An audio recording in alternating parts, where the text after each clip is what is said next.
Thank you, Ilma, and a very good afternoon. And we are having a really fruitful, interactive session, going from this invisibilized violence and some aspects of it that we saw to what we've seen very recently, a very visible violence and conflict situation in the world. And the speaker with us is, and we're lucky to have him, is Dr. Carsten Wieland. He is a senior German diplomat and UN consultant for the Middle East. And he's a conflict expert with high ranking mediation experience. He has served with the UN Special Envoys for Syria as senior expert for Intra-Syrian Talks and a senior political advisor. Dr. Wieland also worked in the Syria team of the Foreign Office in Berlin and director of the German Information Center for the Arab World in Cairo. Currently, he works as a policy advisor for the Middle East in the Green Party parliamentary group in the German Bundestag. He has published articles and books on Syria, nationalism, ethnic conflicts in the Balkans, and in South Asia on Islamism and secularism. His latest book, Syria and Secularism, Syria and the Neutrality Trap, the dilemmas of delivering humanitarian aid through violent regimes, was published in July 21. He also teaches conflict and conflict resolution at New York University Berlin campus, and he's an associate fellow at the Geneva Center for Security Policy. He will be speaking on international attempts of conflict resolution in Syria. I welcome you, Dr. Wieland. Please commence. Thank you. Well, thank you very much, Tara. Thanks for all of you for inviting me to this great round of almost 100 people, of whom most I can't see, but which I would have loved to meet in person in India, since I still remember with great joy my studies at JNU at some time. So I do have a real link there to Delhi.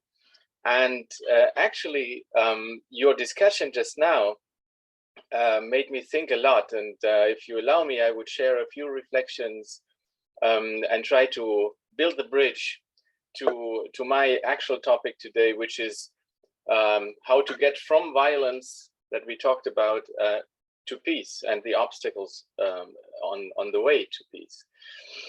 But when I heard your discussion about meets violence, meets creating violence, or meets justifying political violence, perhaps even, I was very much reminded of a few lectures I gave at the New York University, where I also teach, and in fact about my writing on nationalism and ethno-nationalism, which is actually my PhD in a way. I don't know if that works with this virtual background, doesn't work.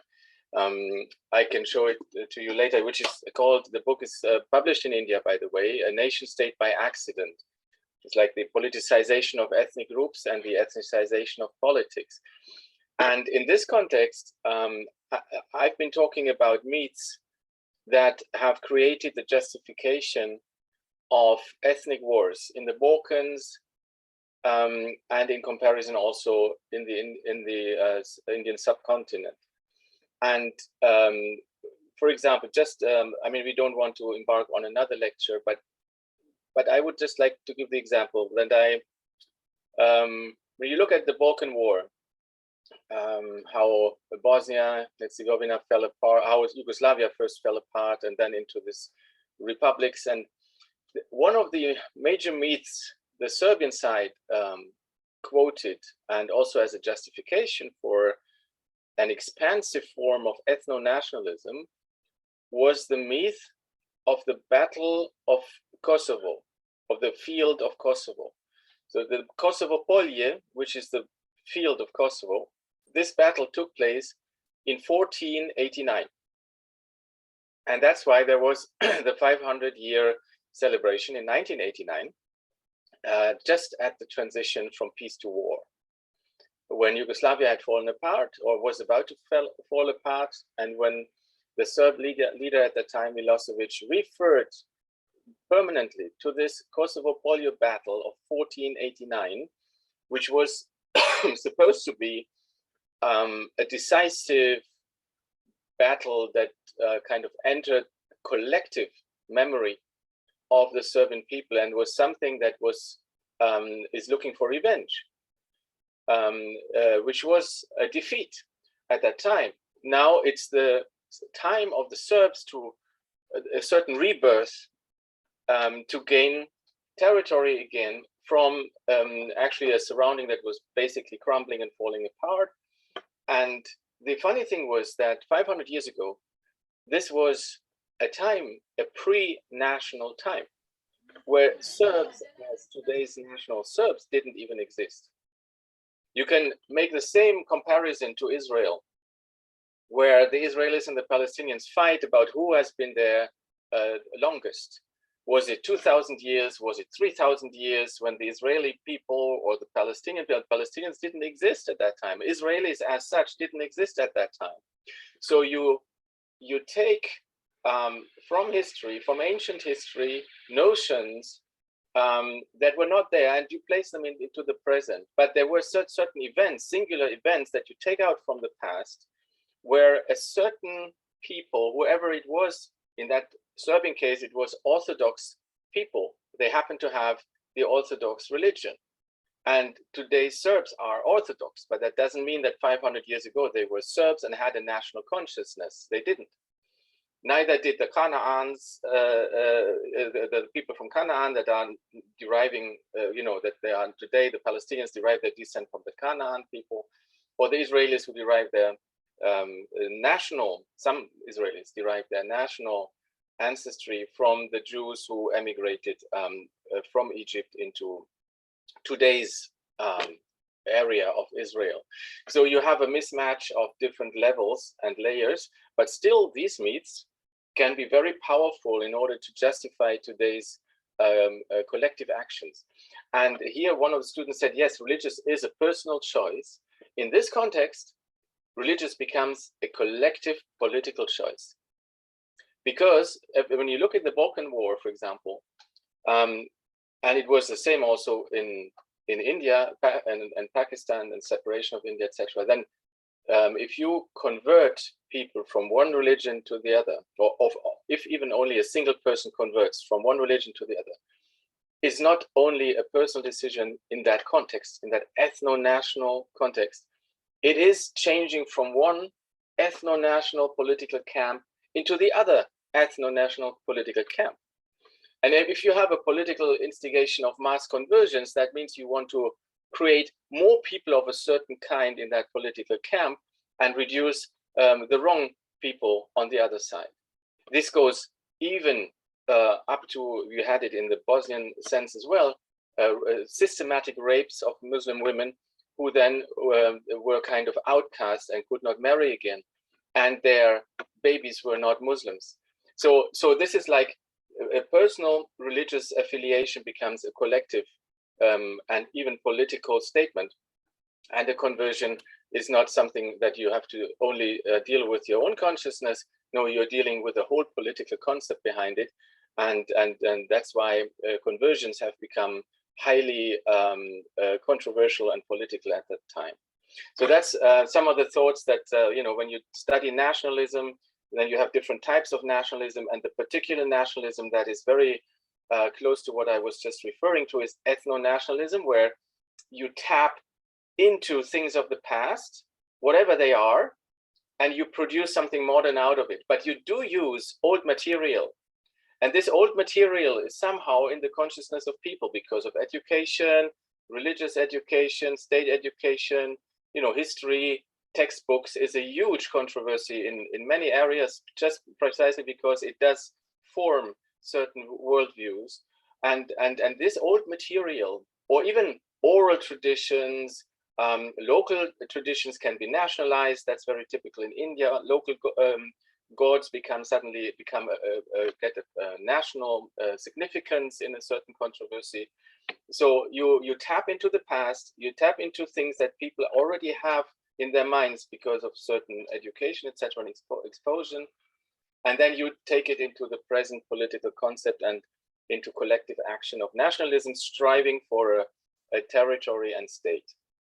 And that's a fascinating topic, which is not the one we're talking about right now, but these are some of the thoughts I got when I listened to your really interesting discussion about myths and what myths, where myths can lead to. So now I would like to try to talk about another violence and another conflict that also has to do with religious components and ethnicities, but it does not have its origin in this in primordial features. Let me share my screen.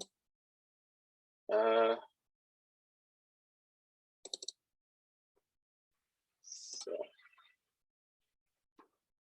I hope you can you all see it? Yeah. Yes, sir. All right. So I would like to take Syria as an example, but in my talk I would probably look right and left and make a few comments on other issues. First of all, the conflict that we are facing in Syria is born through a chain reaction of different upheavals, revolutions that originally, as I just said, have nothing to do with religion and myths and stuff. It is very concrete grievances of governance, of corruption, of lack of living perspectives, injustices, arbitrary treatment of regimes, authoritarian, predatory regimes towards its people. And this is why step by step the so-called Arab Spring broke out from one country to the next. And in the Syrian case, it has led also to a mediation process in the end, but to a lot of destruction before that. And we will look into the obstacles. Now, the background is, if you look at Syria today, it will never be a country as it used to be before 2011, when these upheavals broke out. It is now a fragmented scenario with red is the government territory, government-held territory. They have reconquered quite a bit.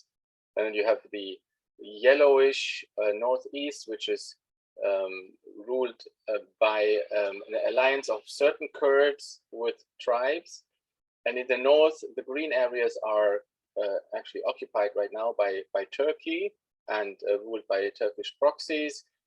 And the white area, northwest, is still a certain rest of the original conflict, which was the government against its people, who then armed themselves against the violence of the government, but meanwhile have become rather small and rather radicalist or radicalized Islamist groups in the northwest. Idlib had Tahrir al-Sham, like al-Nusra, a certain Al-Qaeda branch, etc.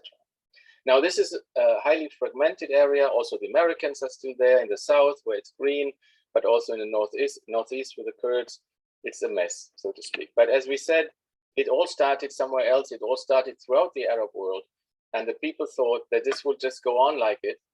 But it was already highly violent and without a solution today already in Yemen. And then in Syria, the big difference is that the regime stayed in place. The same president and the same, when I say regime, by the way, that was a huge debate also in the United Nations, where I worked for all these years in the peace process. When do you say government and when do you say regime? For the government of Syria, regime is a derogatory word, and which was highly criticized, and it was almost political to use it against the government. Now, I use it, I like to use it because of several reasons. And the academic reason is because a regime, how these countries are formed, tells you more about the power structure. The government is the president and perhaps even the cabinet, the prime minister. So that's the government as such, government institution. In the Syrian context and many other authoritarian contexts, this government is actually without any power. Of course, the president is the power, but not the government and the prime minister cabinet. While the regime is the wider power structure, including secret services, suppressing the people, the so-called mukhabarat and branches. It is militias, it's all kind of powers that the president has to his disposal in order to suppress the upheaval. That's when I talk about regime, I mean the wider picture of the powers at play in Syria. Now, in the beginning, it was in Syria, as in the other countries, as I said, about freedom, better governance, maybe even democracy, etc. And people went to the street and overcame their fears, and which was almost unthinkable in some of these long-term authoritarian regimes and rulers that were in place for decades even. And it was at the beginning a mixture of different societal groups, academics, students, but normal, grocery sellers, mechanics, etc. It was all strata of the society. Plus, it was all religions. It was Sunnis, Alawites, Christians, Druze, etc. So it was a whole societal, grievance, and it was peaceful in the first weeks and months. Now, today, however, well, this was the original conflict in Syria, a regime against its population, a population that is struggling to free itself from the authoritarian, arbitrary, and economically very bad situation in their country. But today, now looking at, we wanted to talk about peacemaking. Now, what is at stake in Syria today? Is that still something that is relevant when it comes to the mandate of the UN mediator? Or are we somewhere else already? Now, the second kind of confrontation is also quite typical with many of those countries that I subsumed under the Arab Spring development, a more secular or more Islamic view of society.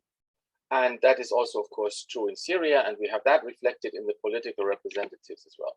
But there are other things that came in later on. The Sunni-Shia divide was not there, and it was not even part of the conflict. The Sunni-Shia divide came because the government of Bashar al-Assad in Damascus heavily relied on Iranian support, and the Iranians came in with Shia militias.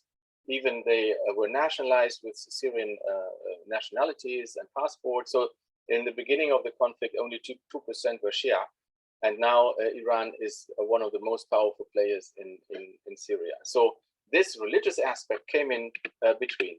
Then you have an Arab Kurdish component, and this component has been there all the time, but right now it is something that has gained more relevance, because as you saw in the map, we even have different places and territories for Arabs and Kurds at the moment. Now we have a very long tradition of intra-Kurdish conflict, and we have now the Turkish-Kurdish conflict, because Turkey used the Kurdish presence in the northern Syria and their autonomy, their aspirations for autonomy as a pretext to invade northern Syria, but also because they wanted to create a buffer for refugees and a strategic depth in the neighborhood where one state apparently collapses. But in such a peace process, you have also regional problems and confrontations. Iran versus Saudi Arabia, this binary rivalry in the region and in the camp of, you also have Turkey and Qatar on the one side. On the other side, you have Saudi Arabia and the UAE, the Emirates, where Qatar and Turkey support the more Islamist actors until today, and Saudi Arabia and the UAE, funnily enough, the more secular and moderate parts. Now, you have the international context, and that's becoming quite important nowadays again. Any of these regional conflicts has a great power dimension, or most of them at least, if they're important enough, and Syria is important, also strategically close to Israel. It has also geographic position where trade and the economy, etc., is quite important. Now, the confrontation between the West and Russia or China plays a huge part in these conflicts in many ways, also in the Security Council, and in particular in the UN Security Council that was mostly paralyzed in the Syrian conflict because of a Russian veto. Like 16 or more vetoes the Russians have played since the beginning of this outbreak of the upheaval in 2011. And when you don't have an agreement in the Security Council, you don't get, for example, also a UN envoy who has to be approved by the Security Council, etc., etc. Now, the question was then that we had in Geneva, what are we really still dealing with when it comes to the original conflict that we are facing? And here you can, of course, say, well, regime versus population is somehow reflected in the participants of the Geneva process, which is the government of Syria and the Syrian Negotiation Committee, SNC nowadays. So you have a certain aspect, a DNA of the original conflict there. They are partially, I mean, the opposition is quite broad and a broad spectrum. So you have also a moderate and Islamist spectrum there. You have different groups with different outlooks. And you have, of course, to a large extent, the regional and international dynamics in such a peace process. Now, as an example, when you look at other conflicts and peace processes, for example, if you look at Colombia, a very successful peace process, which would be also worth talking about for more than half an hour, because it's fascinating how they did it. They did it first secretly, they came to certain pre-agreements, then went public, etc., etc. Nowadays, the implementation is the problem. But the point here is the Colombian Civil War lasted for 50, 60 years. You know, the generations of people who don't know anything else but Colombia in war, and their generations of rebels, of guerrilleros and guerrilleras, who have learned nothing else than shooting and fighting. So it seems to be a very protracted and difficult arena to make a peace, but it was done. And it has a lot of reasons that we can't discuss here. But one thing is also remarkable. The start of this conflict in the 1950s was because of land reform, injustices in land reform and social injustices. And the problem today, or at the time when the peace talks took place a few years ago, it was land reform and injustice. So it was the same, you know, red thread of grievances and problems that lasted for decades and were the same reasons for the conflict, of course, added by a general lack of authority of the state in certain regions, paramilitaries, drug dealings, etc. That came all in addition to the conflict. But the main cause of conflict remained the same. So the peacemakers focused on that very issue in the first place, and also the peace agreement contains a lot of social components and reforms. In the Syrian case, you, as I just tried to explain, you have one conflict, and suddenly it mushrooms into different other conflicts. Now we are 11, 12 years into the conflict, and it has become quite a different conflict. But we will see how this plays out. Now, it all started, the UN approach to this mediation and trying to make peace started with a very high-profile UN politician, which is the former Secretary General, now he died, I think, 2-3 years ago, Kofi Annan, who presented a 6-point plan. It tried to pacify the violence on the ground, tried to bar the Syrian regime from using heavy weapons in urban areas, and all this did not take hold. And the ceasefires were violated, especially by the regime. Even certain opposition groups started to arm themselves. So it was an escalation. But he didn't only try to make peace on the local ground, but also at the same time, in parallel, created something that is lasting until today on the international level. He brought together US and Russia and the other powers to form a common communique, which is called the Geneva Communique until today. And this was the first diplomatic baseline on which a certain mediation process could have started. But as you know, how diplomats are when they don't agree with each other, and already then US and Russia were quite far apart on Syria. As you all know, Russia supporting Syria, now being militarily involved in Syria. They started to draft something which is highly problematic, but it was the only text that they could get through.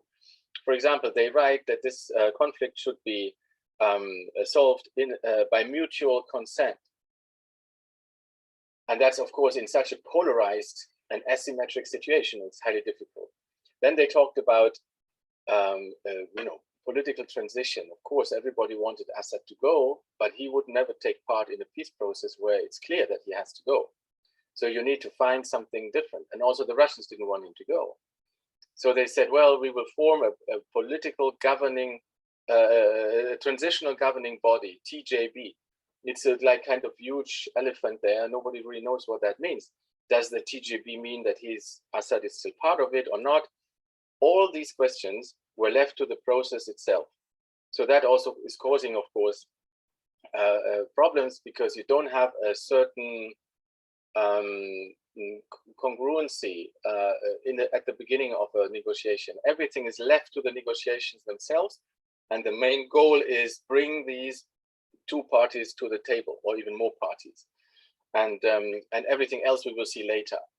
So you see that sometimes peace processes are not shaped with a clear vision of where it should go, but just to have a peace process going so that something else is taking place except violence on the ground, so that people can look at Geneva at least hoping that a certain dynamic might occur.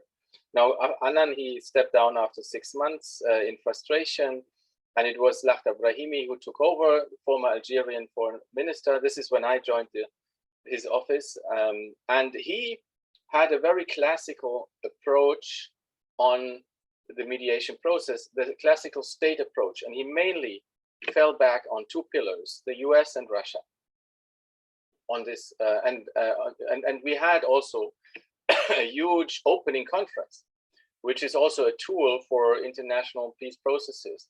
You can have a conference at the beginning, you can have a conference somewhere in the middle in order to push things, or a huge conference at the end signing peace agreements. We're not there, far from it. But all this lasted, after this conference, we had 2 direct rounds of negotiations. Direct means the government and the opposition are sitting in the same room with the UN, looking at each other.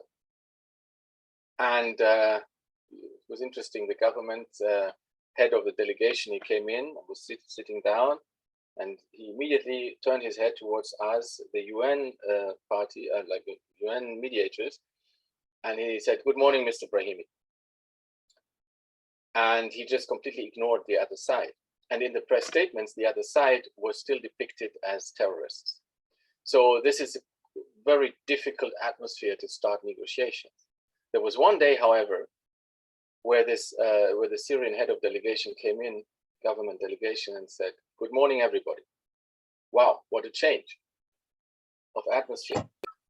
But I don't know if anybody else but me took note of it, because it was not picked up as something that could help somehow the negotiations. But it was interesting. So you see, a mediation process has a lot to do with psychology, with fine-tuning, sublime antennas for small changes and personal comments. It's all made out of human beings as well, which is, apart from big politics, an interesting component. Now, this was still the opening conference that we had, but then it all failed, and Brahimi said time was not right to go to the table, to bring the two parties to the table. I was forced by the UN, by the international countries, to stay on board. He told me that he wanted to resign already a year before. Nobody let him resign, and he just said, "Okay, I stay on." But he resigned, and he said the famous quote, "I apologize," in the press conference, "I apologize to the Syrian people." So he had clearly the Syrian people in mind, and not his own fate, etc. But now the question is to you, perhaps if somebody would like to answer, what happened in February 2014, which had nothing to do with Syria, which somehow destroyed the political process and the dialogue, the small dialogue that was starting to unfold between the US and Russia and the Syrians. Is there anybody who has an idea? Actually, I can't see the chat when, oh yeah, I do see the chat. I can open it when I have the screen share. You can also just simply speak, just in case. February 2014.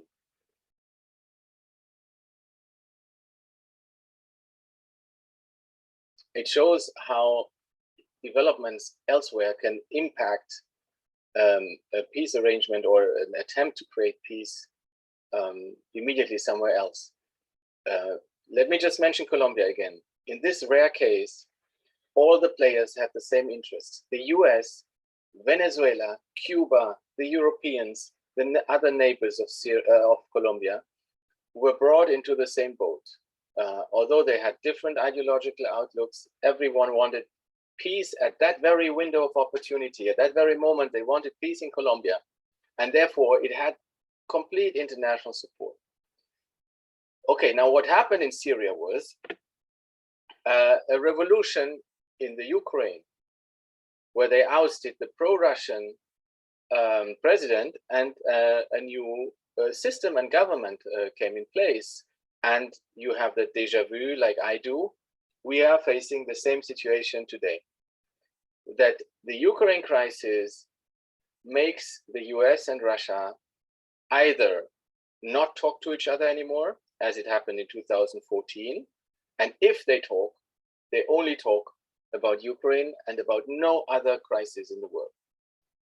And this is what made Brahimi, realize it's not about our process anymore, and we have to give up. Now, international dynamics can also create positive impacts on peace, on running peace, attempts and peace processes.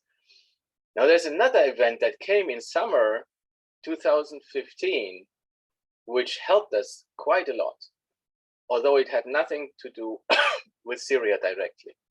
Is there anything that you would come up with? What happened in summer 2015 that suddenly made it possible to create an international dynamic to support the Syria peace process? Well, it was the so-called JCPOA, the nuclear agreement with Iran, which was finally, after years of negotiations, was finally signed in summer 2015. Another déjà vu, we have the same today. We are at the brink of a new treaty or of a complete failure of the treaty in these days, where they are negotiating in Vienna. Now, this made it possible that Iran and the US are suddenly compatible again. They are in the same format again. They are at the same table, perhaps. In 2014, when Brahimi launched the big conference, the peace conference in Montreux, the Iranians had to stay away because the Americans would not have allowed it or would not have come.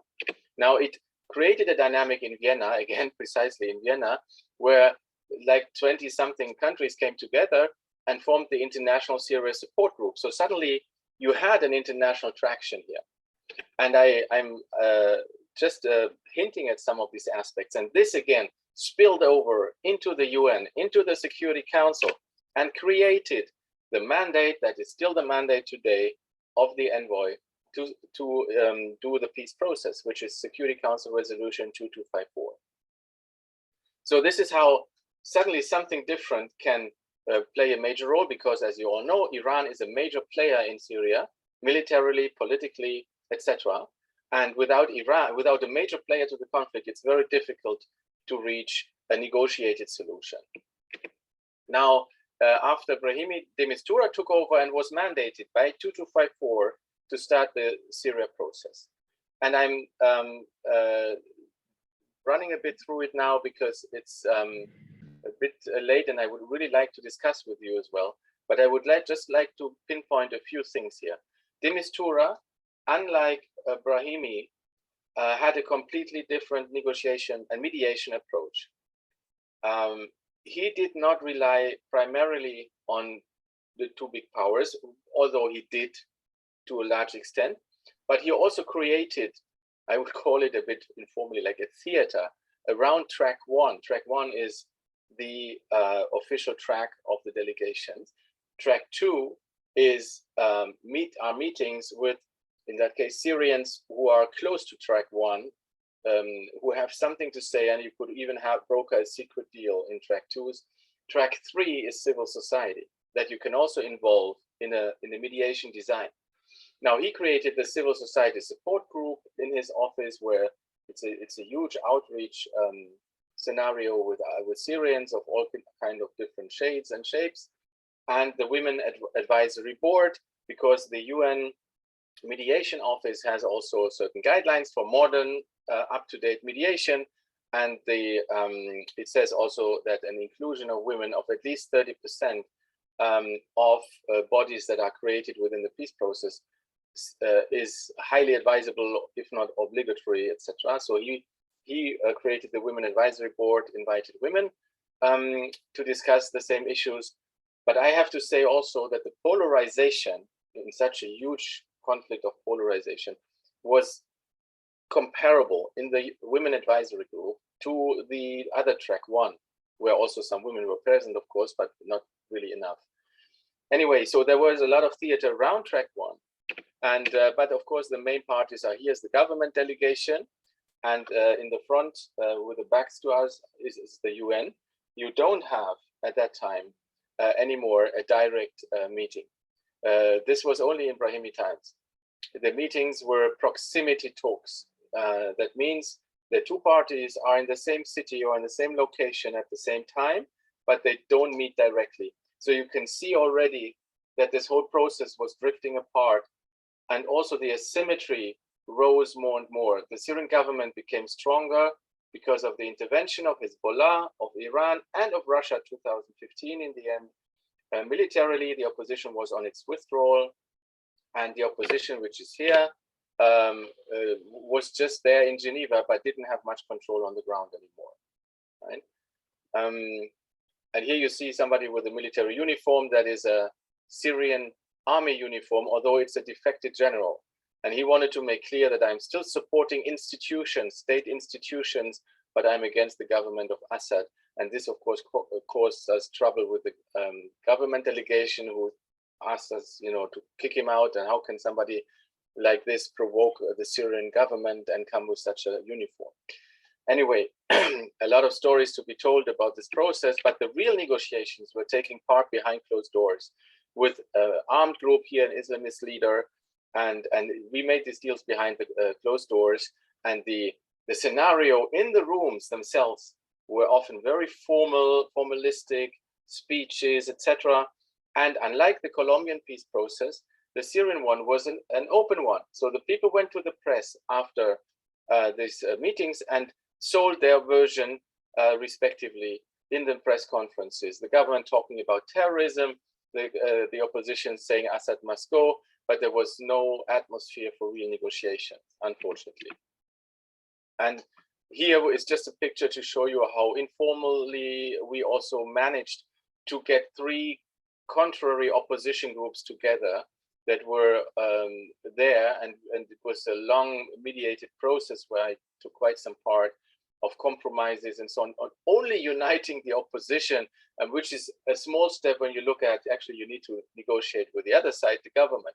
But there was a fragmented opposition. We managed to do that and also squeeze them into one room, which was hot, no air conditioning, informality, closeness, pragmatism. All this helped to get an atmosphere of real cooperation going. And then the Saudis picked it up and formally united all the opposition groups in 2017, the so-called Riyadh II conference, into the Syrian Negotiation Committee that I mentioned before, today's format of the Syrian opposition negotiating in Geneva. So something that was triggered from within the mediation process, bringing the opposition together on a technical level in that small room, not as political delegations first. That was a trick and quite a good dynamic created from inside. Before we had examples how events, international events from outside influence the negotiation process. And we had actually only very few initiatives from inside. And today you look in vain for them. It was now, just to make a small summary, we had a huge asymmetry of the conflict. There's, by the way, a small village in the north of Syria where they painted these banners every week, no matter of the shelling, no matter of the war. And it was very, very witty and very good, pictures. And here you see on the left-hand side, a dedicated, committed, coherent approach of the Syrian government, Russia and Iran, and on the other side, different rebel groups funded by different sources, Qatar, Saudis, UAE at some point, and then you see the black one, which is the Daesh, Islamic State, that came up, that was fighting against the opposition groups and had a lot of agreements, by the way, on the ground with the government, the Syrian government. So Daesh is actually a group instrumentalized by the so-called secular Syrian regime against the opposition. Now, we also had the complexity of this mediation process, which is all the sub-conflicts that I mentioned, the divided opposition, and nowadays even fragmentation of negotiation venues. The Russians, the Iranians, and the Turks formed the Astana format. And in the Astana format, these three started to dictate certain conditions on the peace process, started to manage military things on the ground, even wanted to do the constitutional committee in the peace process, etc. So the UN was somehow also in a certain defensive here.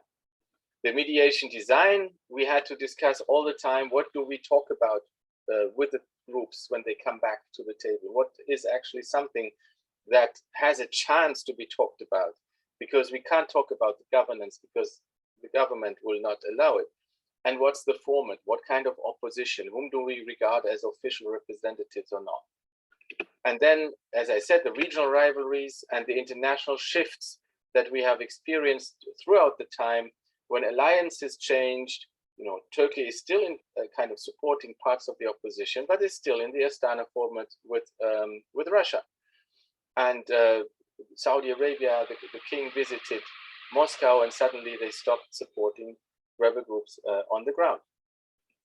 Now, all these are real challenges of this conflict, plus the openness of this mediation approach, the dynamics of the war, proxies, proxy wars, war winners, and a regime that has not moved an inch throughout these years and is in a dire economic situation because the Europeans are withholding reconstruction funds, etc., because there is no progress in the political process.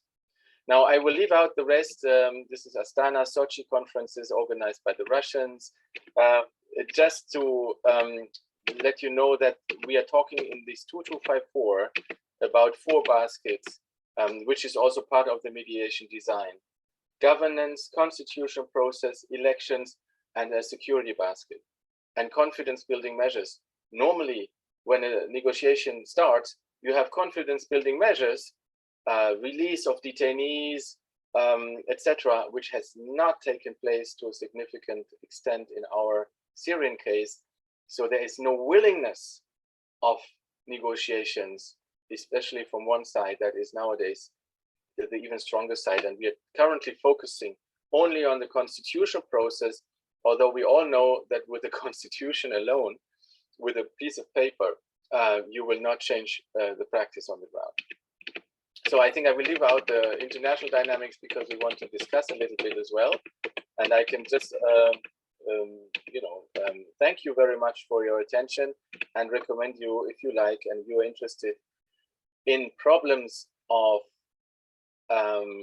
delivery of humanitarian aid and how humanitarian aid is abused and diverted by our international system in general, and as an example in the Syrian case, because we deliver humanitarian aid primarily towards the government and not to other regions, then you might find interesting the book that I wrote just last summer, Syria and the Neutrality Trap.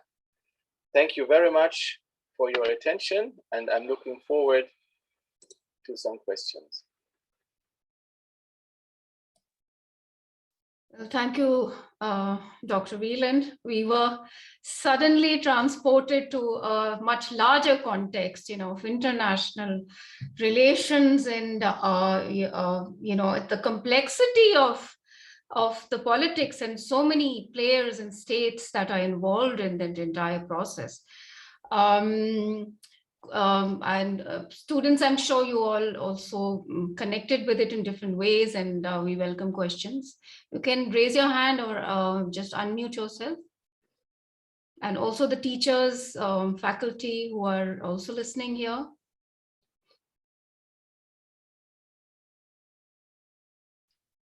Well, I'll start with something, and then I mean, the root of the conflict is that it's a civil war kind of a situation, and I think there was the whole ISIS role as well there, and I was wondering, I mean, if you could tell us a bit more about that.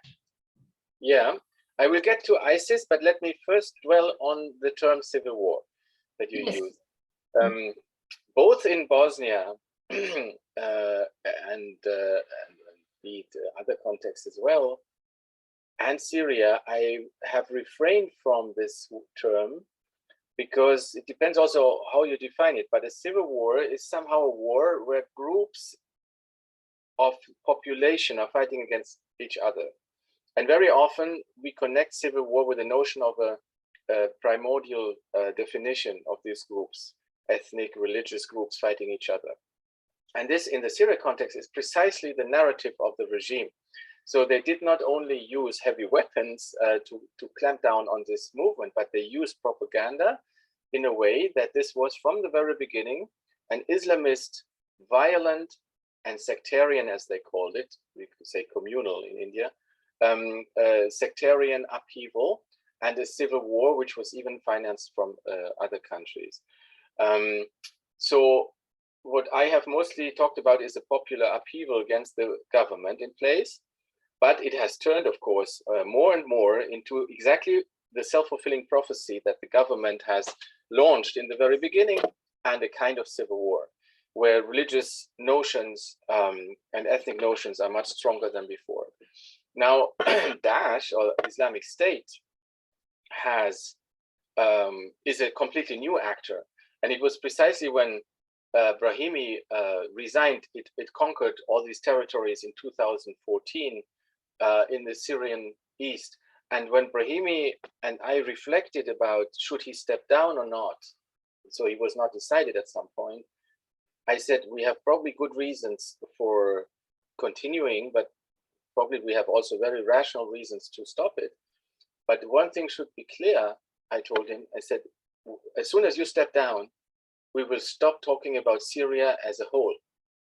And it was 3 months before Daesh came in, and I was not even clear how right I was in this very moment.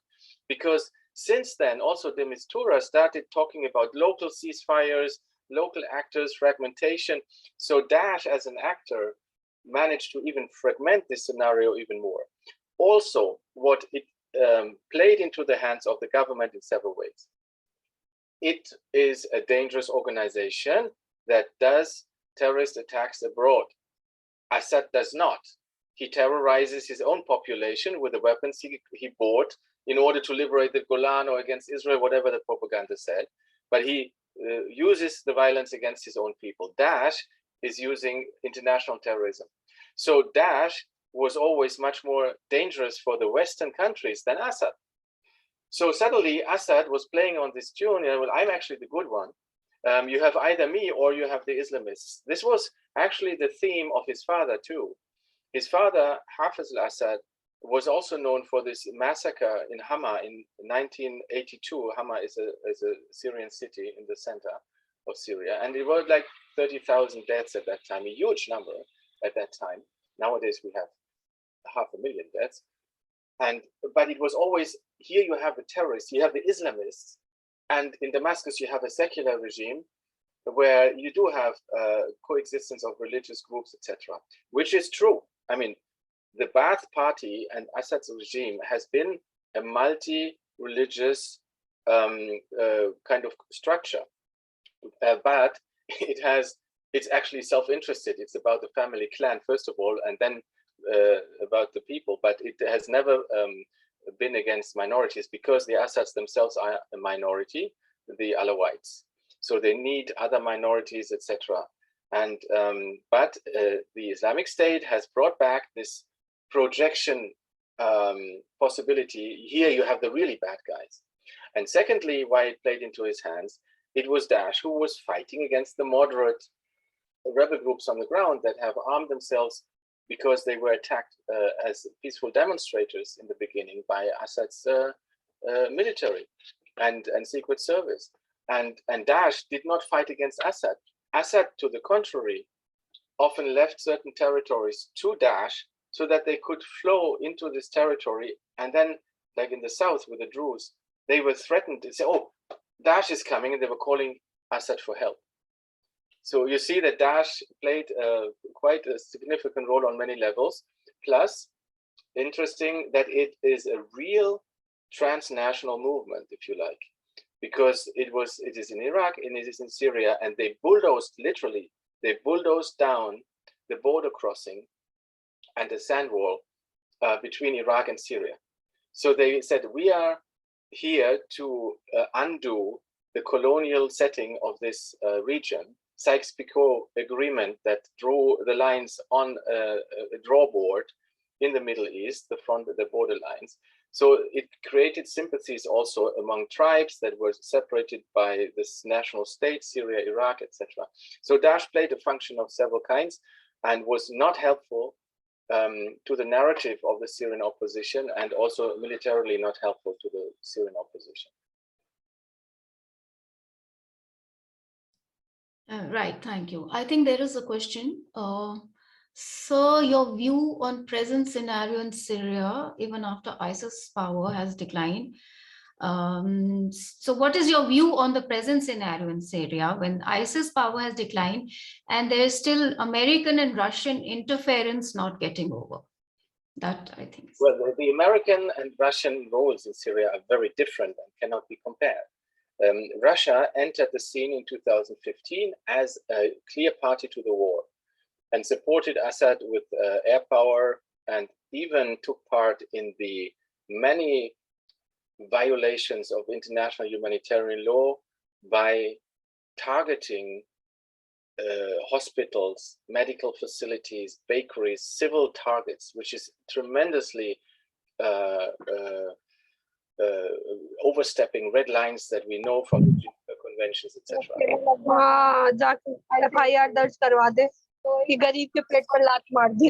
Audience, please mute yourself, everybody. Somebody has become unmute. Thank you. Please continue. And well, the US and some Western countries have never engaged in Syria against Assad. Never. They did not want to get involved, not even with a no-fly zone. How they did get involved was, and that plays very well into what I just said after your first question, they started to mobilize when the Islamic State came up, and they formed the International Alliance of Anti-IS and Counterterrorism, in which the US, several Arab states, Europeans are part of. And this alliance has operated in air power and in Iraq and in Syria. But the difference is the Iraqi government has welcomed them, has welcomed this initiative, and they are legally in Iraq, operating in Iraq, whereas of course Syria has not legally invited them when it comes to international law. So that's a big controversy. But you just saw a few days ago the killing of the ISIS leader in Syria, and that was done by exactly this alliance of counterterrorism and anti-Daesh. So they have never attacked Assad military, etc. What the US have done is they have engaged. They have a few troops, advisors, and so on in the northeast with the Kurdish PYD party, and also securing some of the oil fields there and prisons. Where now I've just read these days, you still have 60,000 IS fighters and their families and children in Kurdish prisons in the northeast. This is a time bomb, and many of them are, not many, I don't know how many of them, but some of them are of international nationality, and the governments, including Germany, by the way, and the UK and others, have been reluctant in taking them back into their countries, although they do have the citizenship.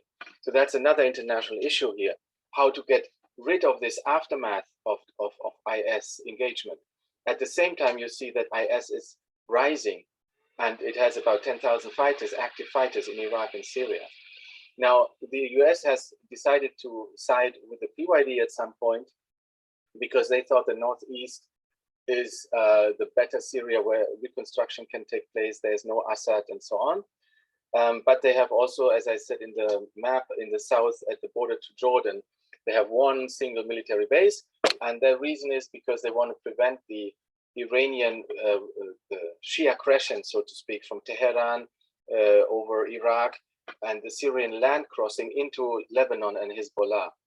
So the influx of weapons on the landline from Iran to Hezbollah, and then of course getting a danger for Israel. So that's the little thing that they still have left in the south. There was a de-escalation zone, so-called one, in the north, in the southwest, where the US had taken part, but this is finally also reconquered, has been reconquered by the Syrian government. So the US role is very punctual and has a completely different purpose, mainly anti-IS, and has nothing to do with the original conflict or with the taking sides of, even the opposition was not supported by the US in huge military terms and open military intervention as the Russians did and the Iranians did on the other side. But let me say this, many people justify, of course, the Iranian and many people who are pro-Assad justify the Iranian and Russian role because when you look and in a very formalistic manner into international law, they have been invited by Damascus to support them, right? So they are legally in Syria when it comes to this formalistic view.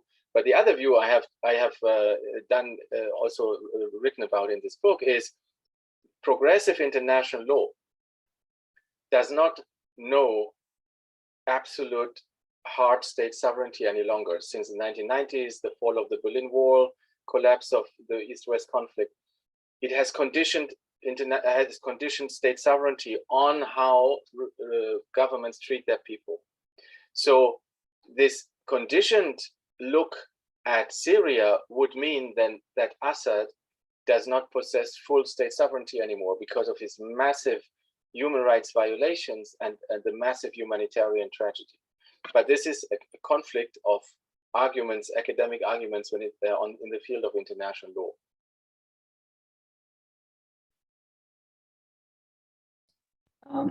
Right, thank you. So any other questions? Faculty, anybody, please.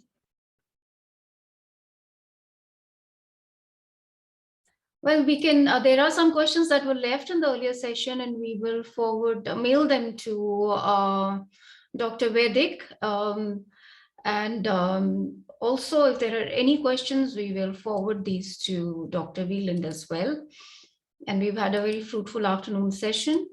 Thank you, Dr. Carsten Wieland, for sparing your precious time for us. And we really did gain a lot. And we do hope to look at your book and get a copy for our library particularly. And I'm sure that everybody can benefit from your insights in such a pertinent field.